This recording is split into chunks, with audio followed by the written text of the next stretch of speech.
मित्रांनो, तुम्ही पण तुमच्या कोंबड्यांना फीडमध्ये साधा गहू देताय का?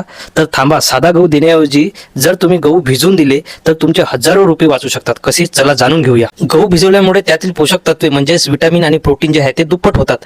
हा गहू पचायला अत्यंत हलका असतो, त्यामुळे कोंबड्यांची पचनशक्ती सुधारते आणि त्यांची वाढ जी आहे ते झपाट्याने होते. आणि दुसरा फायदा मित्रांनो, यामुळे जे आहे तुमचा खाद्याचा जो खर्च आहे तो खूप मोठ्या प्रमाणात जे आहे तो कमी होतो. आणि उन्हाळ्यात तर पक्ष्यांना भिजलेले गहू देण्याचा खूप जबरदस्त फायदा आहे मित्रांनो. भिजलेल्या गव्हामध्ये पाण्याचे प्रमाण असल्याने उन्हाळ्याच्या दिवसात कोंबड्यांच्या शरीरातील पाण्याचे प्रमाण टिकून राहते आणि त्यांना जो आहे उष्माघाताचा त्रास जो आहे तो होत नाही. गहू भिजवण्याची पद्धत मित्रांनो खूप सोपी आहे. सर्वात आधी तर गहू जे आपल्याला स्वच्छ पाण्याने धुवून घ्यायचे आहे आणि नंतर गहू जे आहे 12 ते 24 तास आपल्याला पाण्यात भिजत ठेवायचे आहे. पण एका गोष्टीची काळजी घ्यायची मित्रांनो, गहू जास्त वेळ पाण्यात सडू देऊ नका किंवा भिजल्यानंतर जास्त दिवस ठेवू नका.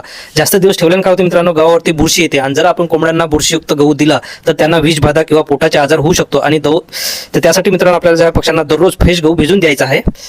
भिजलेला गहू हा एक उत्तम पूरक आहार आहे, पण कोंबड्यांना फक्त गहूच देऊ नका. त्यांच्या वजनानुसार किंवा वयानुसार त्यांना लेअर फीड, प्री स्टार्टर किंवा इतर हिरवा चारा जो आहे तो आपल्याला देणे पक्ष्यांना खूप गरजेचं आहे. मित्रांनो, व्हिडिओ आवडला असेल तर मित्रांनो व्हिडिओला नक्की लाईक करा आणि इतर मित्रांना पण शेअर करायला विसरू नका. धन्यवाद.